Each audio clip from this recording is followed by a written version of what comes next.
Je suis Halima Oulani, je suis la fondatrice d'Association Amen pour la femme et l'enfant.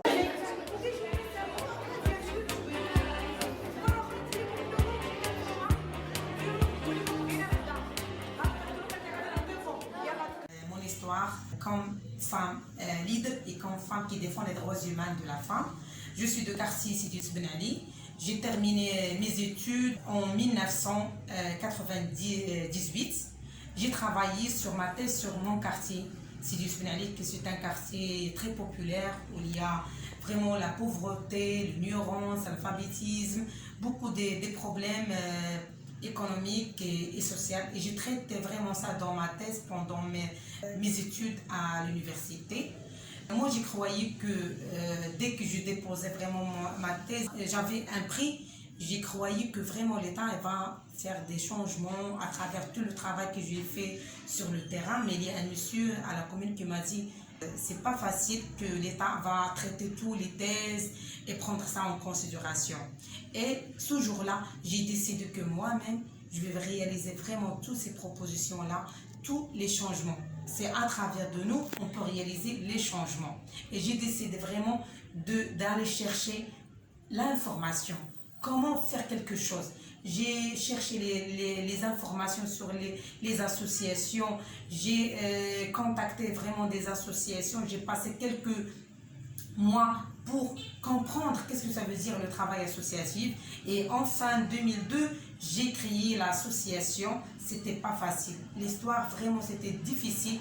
À l'époque, j'étais très jeune. J'ai travaillé avec un groupe plus que 40 filles pour les aider, pour développer leurs compétences, comment être une femme leader. Et à la fin de la formation, nous avons discuté pour créer une association pour notre quartier et sera la première association féminine dans un quartier populaire. Le blocage, ça commence ici.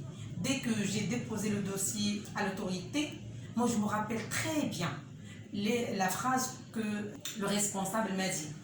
Tu veux créer une association des droits des femmes.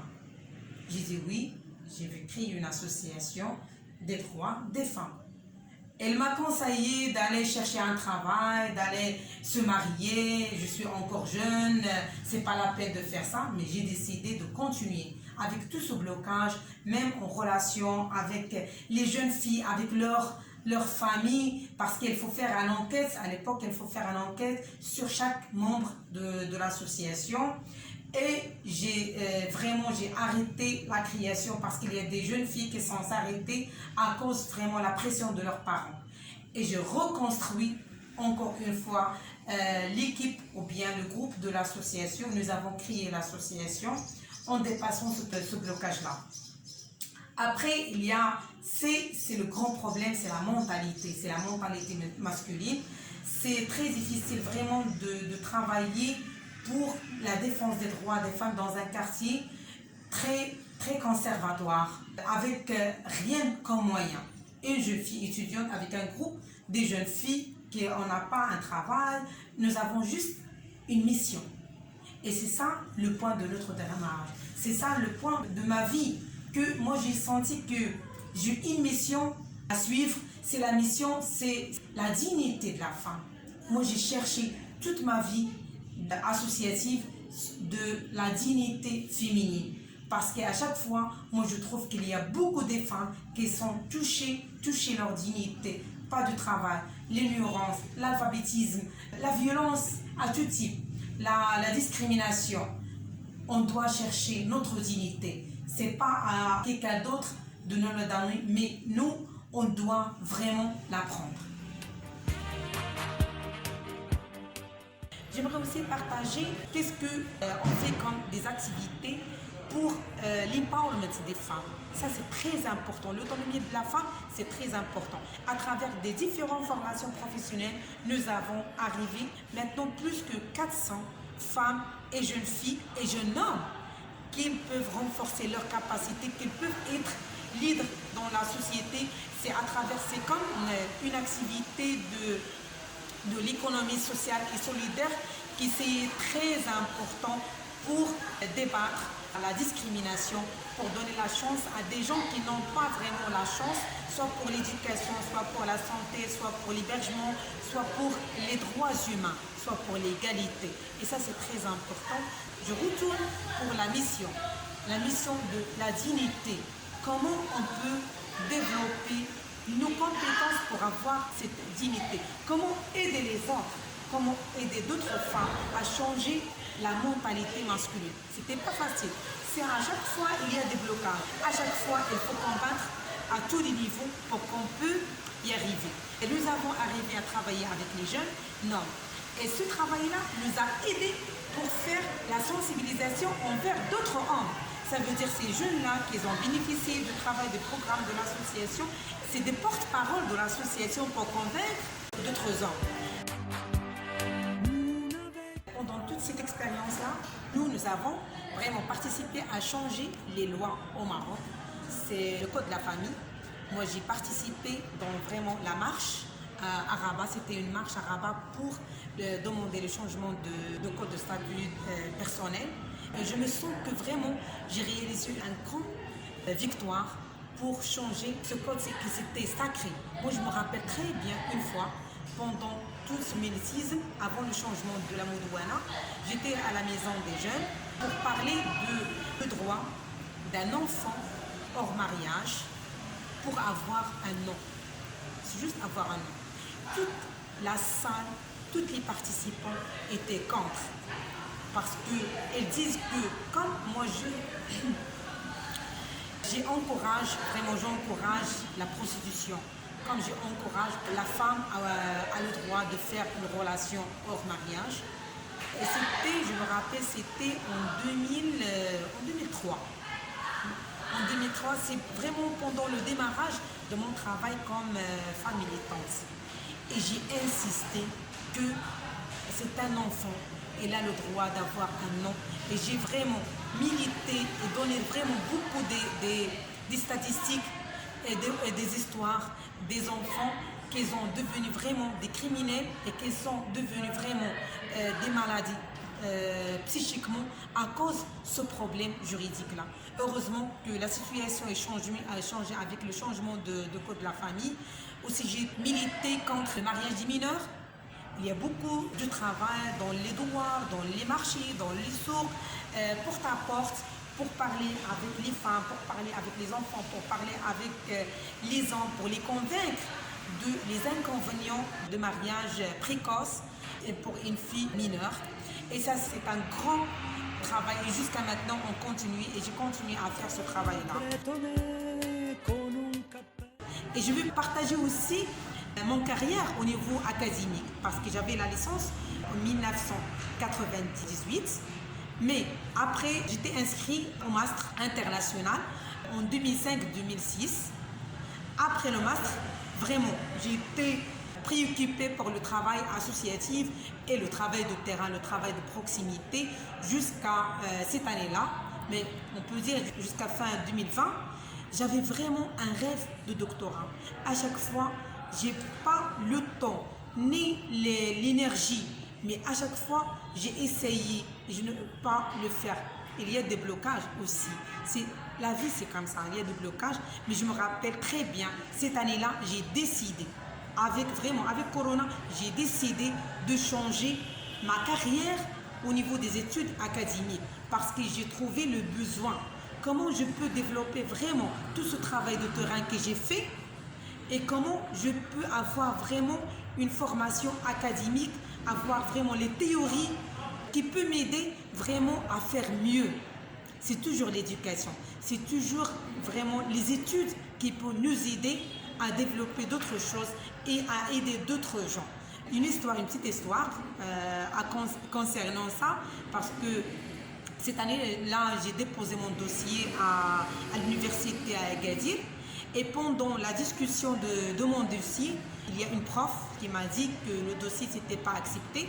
Il y a la question de l'âge, que l'université veut avoir vraiment des jeunes qui peuvent être des profs universitaires, qui peuvent vraiment avoir ce poste-là. Et toi, avec l'âge, ce sera un peu difficile pour faire ces études-là et pour avoir cet avenir. Je ne veux pas être des professeurs universitaires. Je veux vraiment développer ma carrière pour aider la société. Vraiment pour chercher comment je peux combiner la question de chercher profondément comme étudiante et dans la réalisation dans le terrain. Comment je peux combiner vraiment ces deux. Mais en même temps, j'ai déposé un autre dossier à autre université. La chance était vraiment très faible.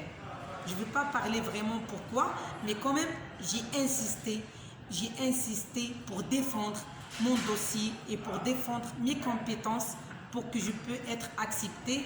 Et enfin, je suis très contente parce que mon dossier s'était accepté. Je suis maintenant étudiante au doctorat.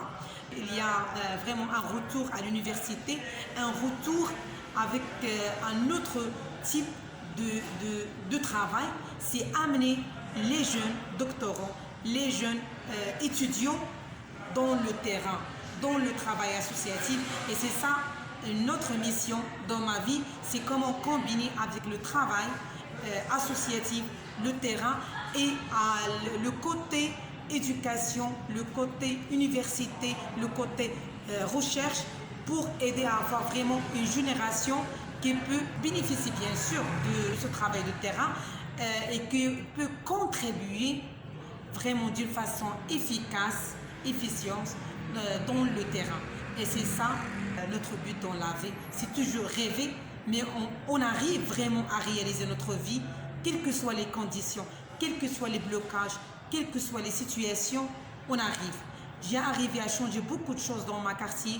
Il y a beaucoup de jeunes, il y a beaucoup de femmes, il y a beaucoup des jeunes filles qui ont changé leur situation à travers l'association, qui ont arrivé à rêver, réaliser leurs rêves. Et nous, on continue vraiment à passer ce message-là à d'autres femmes, à d'autres jeunes. L'association maintenant est devenue comme une association leader des droits des femmes dans un quartier qui s'était défavorisé. Il y a beaucoup de criminels, il y a la prostitution, il y a la pauvreté, mais nous avons maintenant la confiance de la société. Il y a tout un travail qu'on fait, il y a tous des changements qu'on réalise. Pour nous, à l'association, je n'ai pas vraiment la vision de créer d'autres antennes, mais c'est aider d'autres femmes à créer leur propre association, à chercher à changer la situation elle-même. Et c'était ça vraiment la deuxième mission, mais aussi c'est comme une stratégie pour la réalisation de la première mission, la dignité. C'est aider d'autres femmes leaders à être des femmes militantes. Et c'est ça le travail que j'ai combattu pour le faire dans mon quartier, dans la région de Marrakech, au Maroc, dans les montagnes, dans le désert, à l'université, à l'école, que chacun peut faire quelque chose. Chacun doit faire quelque chose, doit contribuer au changement de société. Parce que nous, on ne va pas croiser les bras et attendre vraiment les choses qui doivent, et on espère. Chacun a un rêve, mais il faut bouger pour réaliser ce rêve-là. Qu'est-ce qu'on peut faire pour les femmes? On a fait beaucoup de choses pour les Marocains, mais en même temps, on a pensé vraiment à faire quand même des choses pour des femmes migrantes qui habitent à Marrakech.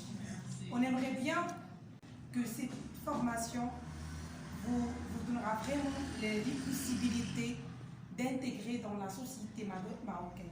Quelque chose qui peut vous aider dans votre vie, soit ici au Maroc, soit à n'importe quel pays. On ne sait jamais. Voilà. Cette année-là, on a choisi vraiment deux groupes. Une formation d'assistante maternelle et la deuxième formation de spa. Je vous encourage vraiment de travailler pour chercher votre dignité. C'est ça le plus important. Nous, comme des femmes, on doit soutenir chacune d'autre pour qu'on puisse vivre dans la sécurité et dans la dignité. Nous sommes des êtres humains. Merci à vous. Merci à toi. Ça fait 3 ans maintenant, on travaille aussi avec les femmes migrantes parce qu'on a trouvé qu'il y a d'autres femmes qui vivent dans des situations vulnérables, qu'elles ont besoin aussi de l'insertion, d'une façon de les aider pour avoir aussi leur dignité.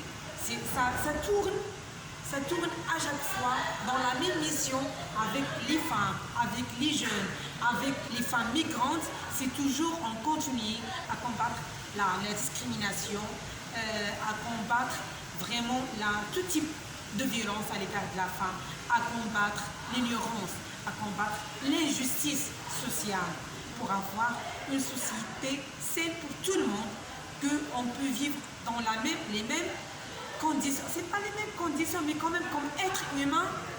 Et ça, c'est le point très important, que je suis une femme, je suis un être humain.